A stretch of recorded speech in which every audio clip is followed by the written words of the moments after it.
আমি অবশ্যই বিএনপি থেকে আমাকে মনোনয়ন দেওয়া হয়েছে, সেজন্য আমি আমাদের ভারপ্রাপ্ত চেয়ারম্যান জনাব তারেক রহমান সাহেবকে কৃতজ্ঞতা জানাচ্ছি, দেশনেত্রী বেগম খালেদা জিয়াকে কৃতজ্ঞতা জানাচ্ছি এবং আমি বিএনপির প্রার্থী।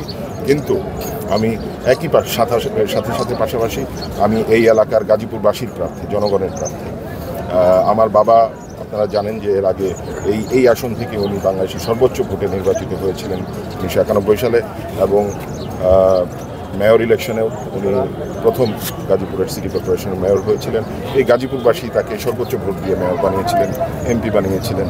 তো আমি সেই জন্য আমার বাবা যে সকল কাজ উনি করে যেতে পারেননি, কারণ আপনারা জানেন যে এই বিগত ফ্যাসিবাদ সরকারের নির্যাতন নিপীড়নের কারণেই উনি আজকে আমাদের মাঝে নেই। আমি চেষ্টা করব যে তার যে স্বপ্নগুলো ছিল গাজীপুর মানুষের জন্য সেগুলো নিয়ে কাজ করার জন্য। এই মুহূর্তে আমি দলের নেতাকর্মীদের বলবো যে আমরা যেন কেউ অতি উৎসাহী হয়ে আমরা যেন কেউ এমন কোনো কিছু না করি